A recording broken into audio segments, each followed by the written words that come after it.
বলে একটা ফল তুলেছেন, বট ফল। আর এই বট ফলটা তুলে ফাটিয়ে তিনি বলছেন, ঋত্বিক দেবতা দেখেছেন এর মধ্যে অসংখ্য ক্ষুদ্র ক্ষুদ্র দানা, এই অসংখ্য ক্ষুদ্র ক্ষুদ্র পোস্তর মতন দানা দিয়ে, ওই মধ্যে থেকে একটা দানা দিয়ে যদি তিনি এত বড় একটা বিরাট বড় বটবৃক্ষ বানাতে পারেন, ওই সামান্য একটা ছোট্ট দানা বিষ্ণু কি থেকে যদি এত বড় তিনি সব পারেন।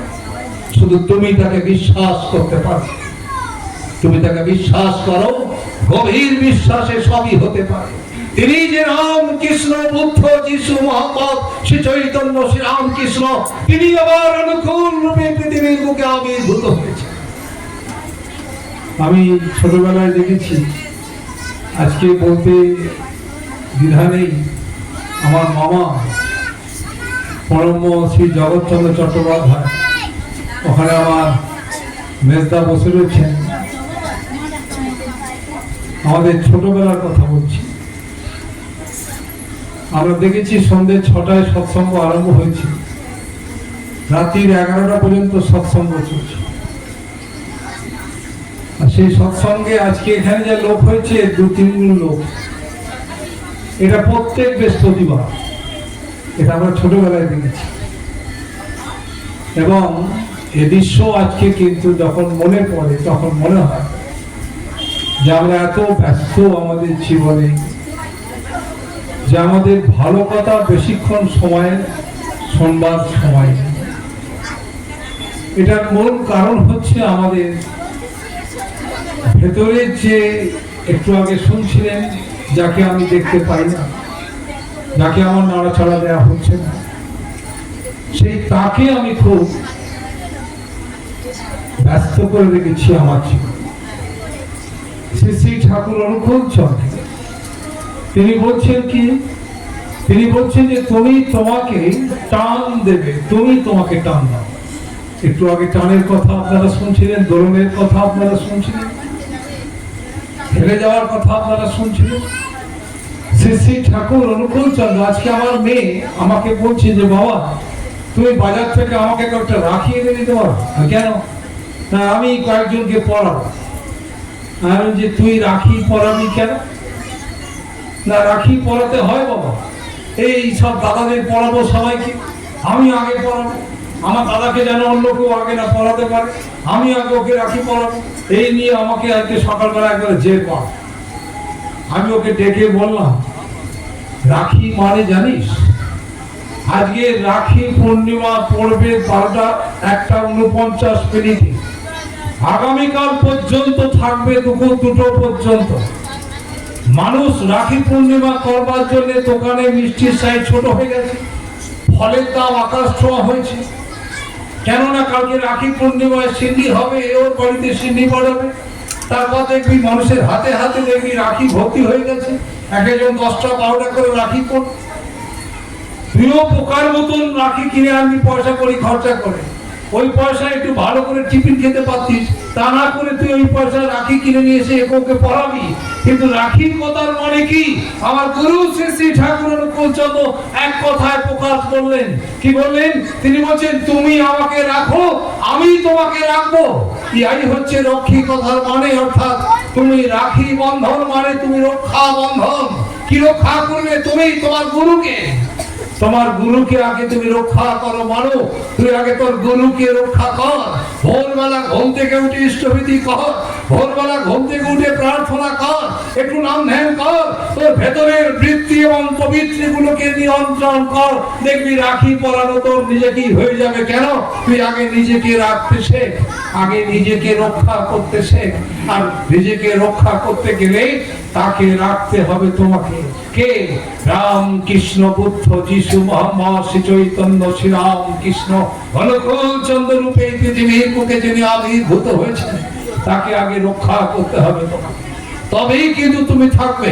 নইলে আজকে যে রাখতে পারেনি, এজন্যই বলছেন তুমি যদি তাকে রক্ষা করো তিনি তোমাকে রক্ষা করবে একদম। কিন্তু নবদান অব্দি পাও না, তিনি আমাকে আপনাকে বলে গিয়েছেন আগে তুমি তাকে রক্ষা করো। তাই আজকে রাখি পূর্ণিমার বিশেষত্ব এই, আমার গুরু শ্রী শ্রী ঠাকুর অনুকূল চন্দ্র আলোচনা প্রসঙ্গে গ্রন্থের মধ্যে তিনি বলছেন, আগে তুমি রাখতে শেখো, তুমি রক্ষা করতে শেখো। কি রক্ষা করব? আমি আমাকে রক্ষা করব। তাই আপনারা ভবা পাগলার নাম শুনেছিলেন। এই ভবা পাগলা, তার কাছে একজন দীক্ষা নিয়েছেন, তার যজমান দীক্ষা টিক্ষা নিয়ে, শিষ্য দীক্ষা টিক্ষা নিয়ে তিনি বাড়ি গেলেন। বাড়ি যাওয়ার পর তিনি যখন দরজায় ঢুকছেন, তখন ভাবছেন, আরে গুরুদেবকে তো জিজ্ঞাসা করা হলো না কবে কি খাবো না, কোন তিথিতে কি খেতে নেই, গুরুদেবকে তো জিজ্ঞাসা করা হয়নি। তা শিষ্য তিনি আবার হাঁটতে হাঁটতে কয়েক ক্রোশ রাস্তা তিনি ফিরলেন। এই কামলা কাটোয়ায় কিন্তু ভবা পাগলার বাড়ি, যার বাউল সঙ্গীত কিন্তু বিখ্যাত। এই ভবা পাগলা কাছে তিনি ফিরলেন। ফেরার পর জিজ্ঞাসা করছেন যে গুরুদেব কি বলছে, এই তো তুই চলে গেলি দীক্ষা নিয়ে, আবার ফিরলি। বলছে, গুরুদেব কেন ফিরলাম জানেন? ঘরের চৌকাঠে ঢুকতে গিয়ে মনে হলো কবে কি খাবো না সেটা তো আপনি বলে দেননি, কোন তিথিতে কি খেতে নেই আপনি তো বলে দেননি। তাই ভাবলাম যে আপনার কাছ থেকে একবার জেনে নেই কবে কি খাবো না। তখন ভবা পাগলা তিনি বলেছিলেন, শোন, সব খাবি, নিজের মাথাটা খাবি না। সব খাবি, নিজের মাথা খাবি না, অর্থাৎ তুমি সব করো কিন্তু রক্ষা করবে কাকে? যাকে রক্ষা করলে তুমি দুনিয়ার মধ্যে টিকে থাকবে, যাকে রক্ষা করলে তোমার এবং তোমার বংশ পরম্পরা টিকে থাকবে, তিনি মানুষের জীবনের গুরু। এই জন্য এই মানুষের জীবনে আগে গুরুকে রক্ষা করতে হয়, অর্থাৎ দীক্ষা নিতে হয়। সরাসরি গোদা বাংলায় তিনি বলেছিলেন, আগে দীক্ষা গ্রহণ কর, দক্ষ হতে চেষ্টা কর, দক্ষ ভাবে জীবনটাকে উপভোগ করতে চেষ্টা কর, তবেই তোমার জীবন কিন্তু রক্ষা পাবে। এজন্যই রাখি পরিয়ে দিয়ে দু চারটে পয়সা খরচা হতে পারে, কিন্তু রাখি পূর্ণিমার উদ্দেশ্যকে, রক্ষা বন্ধনকে কিন্তু আমি পাত্তা নাও দিতে পারি। আমার গুরু শ্রী শ্রী ঠাকুর অনুকূল চন্দ্র তিনি এসে বললেন, আগে তাকে রক্ষা করতে চেষ্টা করো। মানুষ রাখি কেনা বন্ধ হয়ে গেল, আমার 200 টাকা বেঁচে গেল, রাখি আর কিনতে হলো না।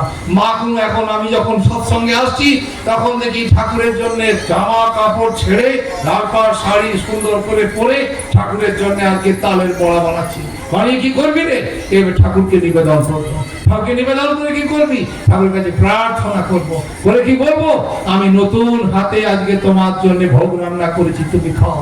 আর ঠাকুরের কাছে বসে নাম করবো। সকালবেলায় তুমি বলেছো ভোরবেলা উঠে নাম কর, সন্ধ্যায় নাম করবি। কেন?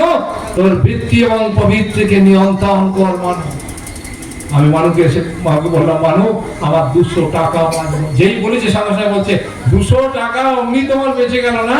না, চলো তোমাকে কিন্তু কালকেই ভালো করে ভোগ টোগ রান্না করে দিতে হবে, ঢাকে দিতে হবে, নিবেদন করতে হবে, আমি ফর্দ করে দেবো, তুমি এনে দেবে। আর এটাই হচ্ছে রক্ষা রে। কি তোর মন, তোর প্রাণ দিয়ে তুই গুরুর জন্য যা কিছু করবি, সবটাই তাকে রক্ষা কর পাচ্ছে। তাই পরম দয়াল শ্রী শ্রী ঠাকুর অনুকূল চন্দ্র তিনি বলেছিলেন, নিজ হাতে গুরু সেবা করলে অহংকার পাতলা হয়, অভিমান দূরে যায়, আর প্রেম আসে।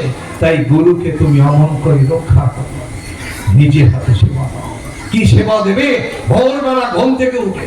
গত কদিন আগে একটি ছেলে আমাকে বলছে, আমি দীক্ষা টিক্ষাকে পাত্তা দিই না, বুঝছেন না, আমি দীক্ষা টিক্ষাকে অত পাত্তা দিই না, আমি দীক্ষা টিক্ষাকে অত বিশ্বাস করি না, এই জন্য এর প্রতি আমার কোনো বিশ্বাস নেই। আমার চিন্ময়দা ছিল, আমাদের বড়দা ছিলেন, সোমনাথ ছিল, আমরা সেই বাড়িতে, ওই বাড়িতে আমার চিন্ময়দা সুন্দর করে যাজন করে দীক্ষা টিক্ষা হলো। যাই হোক, দীক্ষা টিক্ষা হয়ে যাওয়ার পর ওই ছেলেটিকে আমি সুন্দর করে, যখন দীক্ষা হয়েছে তখন বলছিলাম, শোনো, তুমি দীক্ষা নিলে, তুমি গুরুর সামনে বসলে, তুমি কি কখনো ভেবেছিলে তুমি লেখাপড়া শিখেছো তোমাকে বাঁচাবার জন্য? তুমি লেখাপড়া শিখেছো তুমি বিদ্বান হবে বলে? তুমি লেখাপড়া শিখছো কেন না তুমি চাকরি করবে, ব্যবসা করবে, বাণিজ্য করবে, তোমার নিজের জীবনকে তুমি বাঁচাবার জন্য। কিন্তু এটা তোমার জীবনকে বাঁচাবে, অনেকগুলো টাকার মালিক তোমাকে করে দিতে পারে, তোমার জীবনকে বাঁচাবে কে? এই গুরু, যাকে তুমি আজকে তোমার জীবনে রক্ষা বন্ধনের মধ্য দিয়ে রক্ষা করেছো। তাই গুরুই মানুষের জীবনের একমাত্র রক্ষা করে, আর পৃথিবীতে কেউ নেই যে আমাকে রক্ষা করতে পারে। তাই আজকে আমার জীবনে এই রক্ষা চাই, আর তার জন্যে মানুষের জীবনে চাই বিশ্বাস। কেন? গুরু আমার জীবনে সবটুকু করে দিতে পারে। গুরু কি পারেন না? গুরুর পক্ষে সব সম্ভব। শুধু তুমি তাকে একটু অমন করেই আঁকড়ে ধরো, তুমি তাকে অমন করে একটু হাতটা ধরো, কি তুমি যত তাকে ধরবে তখন আর পড়ার ভয় থাকবে না। তোমার জীবনে যত তুমি তাকে আঁকড়ে ধরবে, এজন্যই শ্রী ঠাকুর অনুকূল চন্দ্র বলছেন, দেখনি জগন্নাথের হাত নেই গো। কেন হাত নেই? জগন্নাথ বলেছিলেন আমার হাত নেই, কিন্তু আমার দুটো পা আছে, ওটাকে তুমি ভালো করে শক্ত করে ধরো। তাই তুমি যখন তাকে অমন করে শক্ত করে ধরবে, আর জীবন চলায় পড়ে যেতে হবে না, শুধু তাকে বিশ্বাস করতে হয়, মন প্রাণ দিয়ে তাকে খালি বিশ্বাস করতে হয়, সমস্ত সত্তাটুকু দিয়ে তাকে বিশ্বাস করতে হয়। ঠিক যেমন করে আমার মাকে আমি বিশ্বাস করেছিলাম, আমি দেখিনি আমার জন্মের সময় ওটা আমার মা কিনা, আমি জন্মের সময় দেখিনি ওটা আমার বাবা কিনা, কিন্তু আমার মা আমাকে পরিচয় করলেন ওটা তোমার বাবা, বাবা আমাকে পরিচয় করে দিলেন ওটা তোমার মা। সারা জীবন বাপকে বাপ বলেছি, মাকে মা বলেছি, বিশ্বাস। ঠিক ভগবান শ্রীরামকৃষ্ণ বলছেন, ওরম করেই গুরুকে বিশ্বাস করতে হয়। এই বিশ্বাস এত সস্তার জিনিস নয় বাবু, এটা অনেক বড় বিষয়। আর এই বিশ্বাস করতে গেলে চাই আগে নাম, আগে ধ্যান, অর্থাৎ গুরুর সামনে বসা অভ্যাস করতে হয়। তার দিকে তাকিয়ে বলতে হয়, আমি তোমাকে ভালোবাসি, আমি তোমাকে ভালোবাসি, আমি সত্যি তোমাকে ভালোবাসি, এ কথা তাকে নিত্য নিবেদন করতে হয়। আর এই ভালোবাসার মধ্য দিয়েই বিশ্বাসটা পাকা হয়। আর বিশ্বাস যখন পাকা হয়, গভীর বিশ্বাসে সবই হতে পারে। গত কদিন আগে একটা গল্প বলছিলাম, বহুদিন আগে আমার চিন্ময় বলছিল, ভগবান বিষ্ণুর কাছে যাচ্ছেন নারদ। নারদ যখন ভগবান বিষ্ণুর কাছে যাচ্ছেন, তখন একজন মুচি বসেছিল জুতো সেলাই করা। তাই মুচি ওই নারদকে বলছেন যে তুমি কোথায় যাবে ঋত্বিক দেবতা এত সকাল সকাল? না, আমি যাব ভগবান বিষ্ণুর সঙ্গে একটু দেখা করতে। তাহলে তুমি ভগবান বিষ্ণুর সঙ্গে যখন দেখাই করতে যাবে, তাহলে তুমি আমার একটা কাজ করবে। আমি তো কখনো ভগবান বিষ্ণুর কাছে পৌঁছতে পারবো না, আমার পক্ষে সম্ভব নয় ভগবান বিষ্ণুর কাছেই বিষ্ণু লোকে তার সঙ্গে দেখা করা, আমার পক্ষে সম্ভব নয়। তাই তুমি আমার হয়ে একটা কথা জিজ্ঞাসা করো, কি আমি কবে তাকে পাবো? ভগবান বিষ্ণুকে জিজ্ঞাসা করো আমি কবে তাকে পাবো। আচ্ছা ঠিক আছে, আমি জিজ্ঞাসা করব। তিনি এগিয়ে যাচ্ছেন, নারায়ণ নারায়ণ করতে করতে এগিয়ে যাচ্ছেন। তারপরেই একজন ব্রাহ্মণ তিনি বসেছিলেন, পুরোহিত ঠাকুর। তিনি বলছেন, শোনো তুমি কোথায় যাবে ঋত্বিক দেবতা? তা বলছে, আমি যাবো এই বৈকুণ্ঠে। কেন? ওখানে ভগবান বিষ্ণুর সঙ্গে দেখা করবো। তা বলছে যে তুমি যখন যাচ্ছ এই ভগবান বিষ্ণুর কাছে, তা তুমি এক কাম করো, কি তুমি ভগবান বিষ্ণুকে জিজ্ঞাসা করবে আমি কবে তাকে পাবো। আমি মানুষের পুজো করি, মানুষের পুরোহিতের কাজ করি, মানুষের কল্যাণের কাজ করি, তাই তুমি একবার জিজ্ঞাসা করো ভগবান বিষ্ণুকে আমি কবে তাকে পাবো। বলছে আচ্ছা ঠিক আছে, আমি জিজ্ঞেস করব। তিনি চলে গেলেন, গিয়ে ভগবান বিষ্ণুর সঙ্গে কথাবার্তা বললেন, তার নিজের সমস্ত কাজকর্ম মিটিয়ে নিলেন। শেষে তিনি বলছেন, প্রভু একজন মুচি ওখানে বসেছিল, সে আমাকে আসবার সময় জিজ্ঞাসা করেছিল যে তুমি ভগবান বিষ্ণুকে জিজ্ঞাসা করো আমি কবে তাকে পাবো। বলছে এই কথা? বলছে হ্যাঁ। তাকে বলে দিও এ জন্মেই আমাকে পাবে। আর একজন বিপ্র ব্রাহ্মণ তিনি বসেছিলেন, তিনি আমাকে জিজ্ঞাসা করেছিলেন কবে তাকে পাবে। ওকে বলে দিও 7 জন্ম পরে পাবে। নারদ জিজ্ঞাসা করছেন ভগবান বিষ্ণুকে, ওই মুচি এ জীবনেই তোমাকে পাবে, জন্মেই তোমাকে পাবে। আর ওই ব্রাহ্মণ যিনি মানুষের বাড়ির কল্যাণ কামনা করেন, পুরোহিতের কাজকর্ম করেন, বংশের কল্যাণ কামনা করেন, তাকে বলছো 7 জন্ম পরে পাবে। এত বৈষম্য কেন প্রভু তোমার? তখন বলছেন আমার কোনো বৈষম্য নেই, তুমি ওদের কাছেই গিয়ে বলো। আর বলার পর দেখো ওদের কাছেই কিন্তু উত্তর লুকিয়ে আছে। কি উত্তর? না, ওদের জিজ্ঞাসা করবে, পরে যখন বলবে তোমাকে যে তুমি কি বললে আমার ভগবান বিষ্ণুর কাছে নিবেদন করেছিলে আমার কথা, তখন ভগবান বিষ্ণু খুব ব্যস্ত আছে এটা তুমি বলে দেবে। কি জন্য ব্যস্ত আছে? ওরা প্রশ্ন করবে, তুমি উত্তর দেবে যে ভগবান বিষ্ণু তিনি ছুঁচের পেছনের ফুটো দিয়ে হাতি গলাবার জন্য ব্যস্ত। ছুঁচের পেছনে ফুটো, তা দিয়ে একটা হাতিকে তিনি গলাতে চেষ্টা করছেন, এটা বলে দাও। আর বলে দেওয়ার পর দেখবে ওদের মুখ থেকে যে কথা তুমি পাবে, তখনই বুঝবে ওই বৃদ্ধ ব্রাহ্মণ কেন 7 জন্ম পরে আমাকে পাবে, আর মুচি কেন জন্মেই আমাকে পাবে। উত্তর ওদের কাছেই আছে, আমি দেবো না, তুমি চলে যাও। নারদ তিনি ফিরছেন, ওই ব্রাহ্মণ তিনি বসে আছেন, অপেক্ষা করছেন নারদের জন্য। তিনি বলছেন, প্রভু তুমি তো প্রভুর কাছ থেকে এলে, তা আমার কথা জিজ্ঞাসা করেছিলে? বলে হ্যাঁ জিজ্ঞাসা করেছি। কি উত্তর দিলেন? বলছে প্রভু উত্তর দিতে পারলেন না। বলে কেন? না, এত ব্যস্ত তিনি যে তোমার কথা শুনলেন না, নিবেদন করতেও পারলাম না, তিনি শুনলেন না তোমার কথা। কেন এত তিনি ব্যস্ত? বলছে প্রভুকে দেখলাম তিনি ছুঁচের পেছনের ফুটো, তা দিয়ে একটা হাতি গলবার জন্য এত ব্যস্ত হয়ে পড়েছেন, আমার কথা তিনি কানে নিলেন না। ওই ব্রাহ্মণ সঙ্গে সঙ্গে বলছে চরম মিথ্যে কথা, এটা আর হয়? ছুঁচের পেছনে ফুটো, তা দিয়ে একটা হাতিকে তিনি গলাতে চেষ্টা করছেন ভগবান বিষ্ণু, এটা কখনো সম্ভব নয়। ভগবান বিষ্ণু কি পাগল হয়ে গেলেন না? ছুঁচের পেছনের ফুটো দিয়ে তিনি হাতিকে গলিয়ে দেবেন? আর তিনি এটা করতে ব্যস্ত হয়ে গিয়ে তিনি নাকি বিশ্বের মালিক, তিনি নাকি দুনিয়ার মালিক, সারা পৃথিবীর মালিক। যার সারা পৃথিবীর মালিক যিনি, তিনি ছুঁচের পেছনের ফুটো দিয়ে একটা হাতি গলাতে চেষ্টা করছেন। আমি বলি শোনো, ওই ভগবান বিষ্ণুর মাথাটা খারাপ হয়ে গেছে, তিনি পাগল হয়ে গেছেন। ও আর কি করে বলবে আমি কবে তাকে পাবো, আর তাকে পেয়েই বা আমার লাভ কি? নারদ মনে মনে বুঝলেন তোমার ভেতরে বিশ্বাস নেই। একটু এগিয়ে গেলেন, ওই মুচি দেখতে পেয়েই তার চোখ দিয়ে জল পড়ছে। মুচি দেখতে পেয়েই ভগবান বিষ্ণুর কাছ থেকে আসছেন বলে নারদের পায়ের সামনে পড়ে গিয়ে প্রণাম করে বলছেন, তুমি ভগবান বিষ্ণুর কাছ থেকে আসছো, তোমাকে প্রণাম না করলে আমার জীবন যে নষ্ট হয়ে যাবে গো, আমার এই মনুষ্য জন্ম যে নষ্ট হয়ে যাবে। কেন?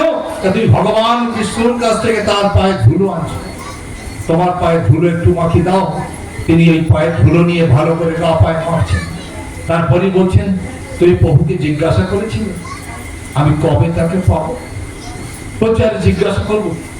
প্রভুকে বলতে গিয়ে দেখলাম প্রভু এত ব্যস্ত, তোমার কথা শুনলেন না। কেন এত ব্যস্ত?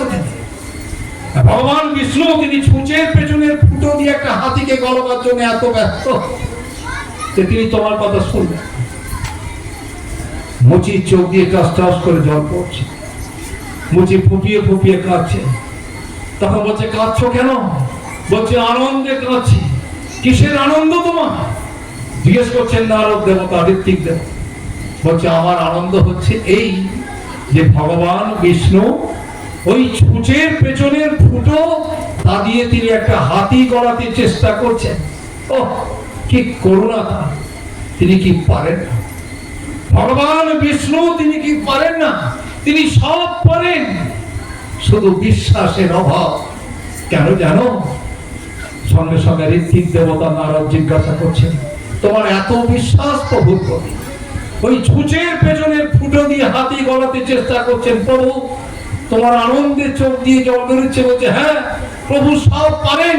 বলছে কি করে বুঝলে তুমি সব পারেন? বলছে এই বট গাছ, এই বট গাছের নিচে আমরা 14 পুরুষ জুতো পালিশ করেছি, কত দেবতার জুতো আমরা পালিশ করে দিয়েছি এই বট গাছের তলায়। আমার বাবা, তার বাবা, তার বাবা, আমরা একই ভাবে 14 পুরুষ এই বট গাছের তলায় বসে আমরা আমাদের জীবিকা নির্বাহ করি।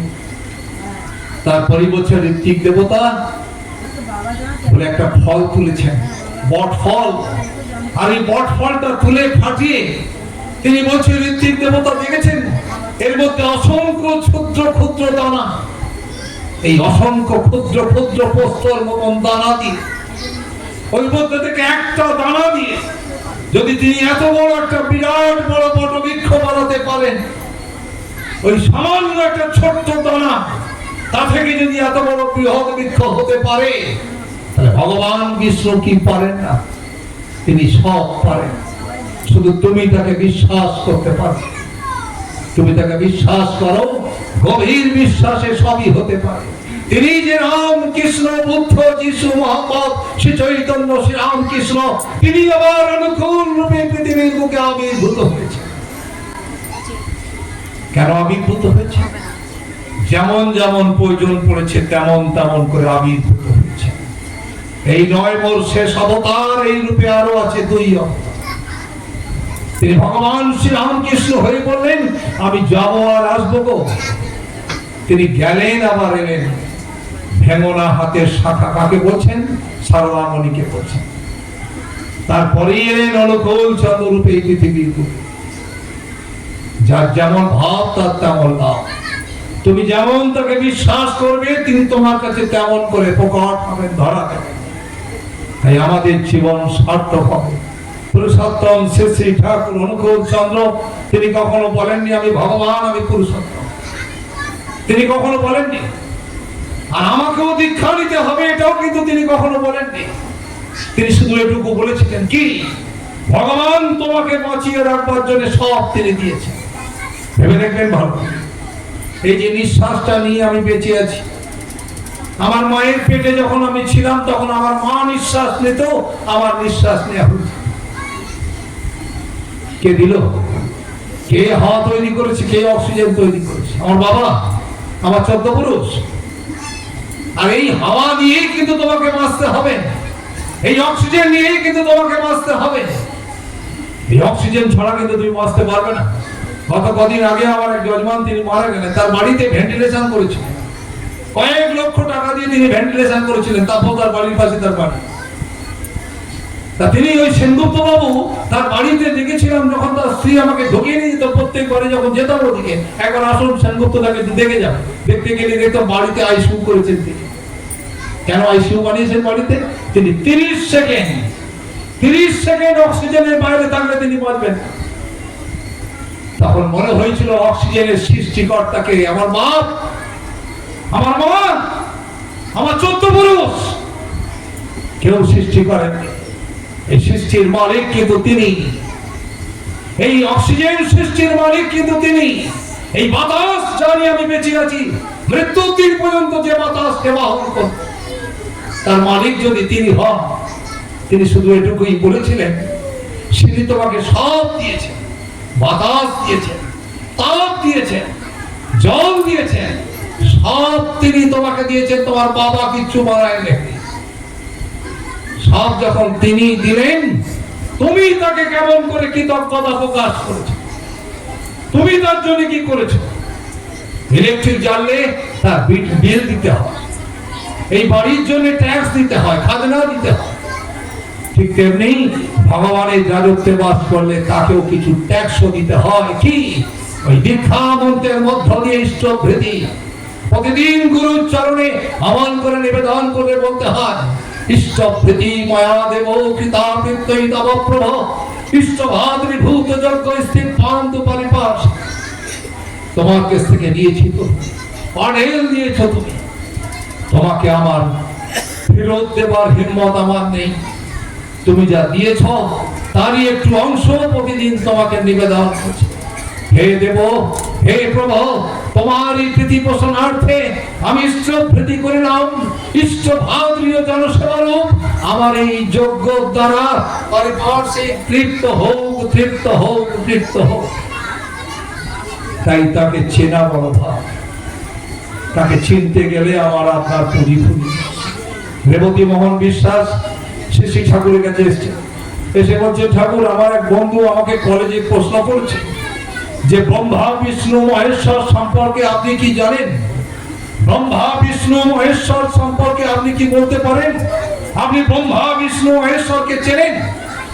শ্রী ঠাকুর বলছেন, ঠাকুর বলছেন তাই নাকি? তোকে তোর বন্ধুরা প্রশ্ন করেছে, বলে হ্যাঁ। তা ঠাকুর আপনি আমাকে একটু বলুন এই ব্রহ্মা বিষ্ণু মহেশ্বর কথার মানে কি? শ্রী ঠাকুর বলছে তোমার বন্ধু কি করে? না ইংরেজির প্রফেসর। তাই ইংরেজির প্রফেসরকে তুমি জিজ্ঞাসা করো। শ্রী ঠাকুর বলছেন তুমি তোমার বন্ধু ইংরেজির প্রফেসরকে জিজ্ঞাসা করো। তিনি যখন কলেজে থাকেন তখন তিনি প্রফেসর, তাই না? বলছেন হ্যাঁ ঠাকুর।